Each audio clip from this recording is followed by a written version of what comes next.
मान नगर का एरिया है, यहाँ पे डैम का पानी छोड़े कि यहाँ पे पूरा पानी आ जाता, हमारे घरों में आ जाता। और ये बहुत तकलीफ हो गया है लिए हमारा। कितनी बार है? ये तीसरी बार है। तीसरी बार है। आया पसारे लेके जाना पड़ता हमारा। इससे पहले आया तो घरों में गया तो नुकसान भरपाई? नहीं, कुछ भी नहीं मिला। इधर आया तो कोई नुकसान भरपाई नहीं मिले अली। ये ऊपर का पानी नहीं भी गिरा तो इतना पानी आ रहा और घरों में घुस रहा और हमको पूरी तकलीफ हो रही समझो। अभी आया घरों में पानी? अभी तक यहाँ तक आया, अभी और घरों में आ जाता, हमको पूरे पसारे लेके उधर दूर जाना पड़ता। और ये तीसरी बारी है, हमको कोई मदद नहीं मिली। बरसात का पानी लगातार ये चौथी बार है ये पानी आना। हमको बहुत तकलीफ हो रही, कोई हमारी मदद नहीं कर रहे। पूरा पसारा लेके निकलना पड़ रहा, कहाँ जाना क्या नहीं, खाने पीने की परेशानी। हमको बहुत तकलीफ हो रही, हमको कोई आके देखने को खाली नहीं इधर। अभी घरों में पानी? छोटे छोटे बच्चे हैं हमारे, बहुत पानी कुछ आ जा रहा घरों में। अभी घर में आ गया पानी? हाँ, घरों में आ गया पानी।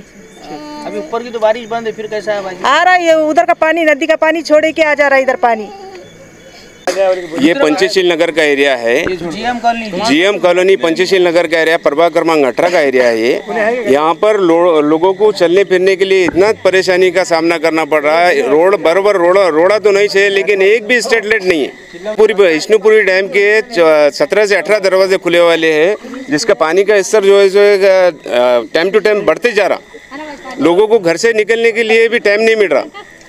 काफ़ी पानी का काफ़ी परेशानी का सामना करना पड़ रहा है यहाँ पे जीएम कॉलोनी के जितने बच्चे हैं, नौजवान पीढ़ी, वो अपने घरों के जो भी लेडीज़ है, बच्चे सब जो बूढ़े बुजुर्ग लोग हैं, उन लोगों को यहाँ से बाहेर नहीं काढे समजा।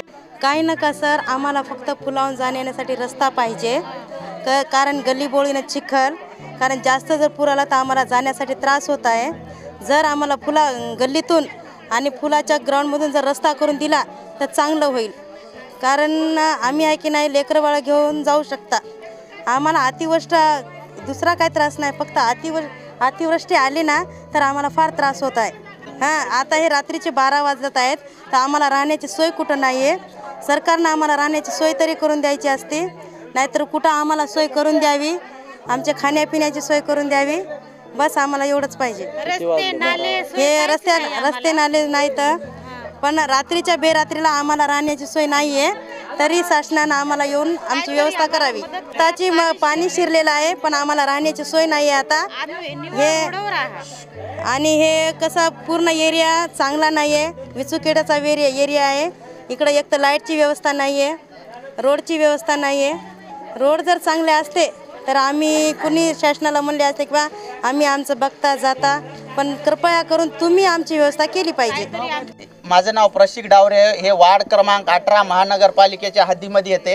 या ठिकाणी तुम्ही पाहू शकता रात्रीचे 12 वाजलेत आणि पूर्ण घरामध्ये पाणी शिरलेले। अचानकरित्या पूर्ण गोदावरी नदीचे गेट ओपन केल्यामुळे सगळे लोक झोपलेल्या अवस्थेत असताना सुद्धा घरामध्ये मागून पाणी शिरल्यामुळे इथं जो राहणारा समाज आहे तो पूर्ण मोलमजुरी करून खाणार आहे आणि प्रत्येकाचं पोट हे अन्न हे त्यांच्या हातावर अवलंबून आहे।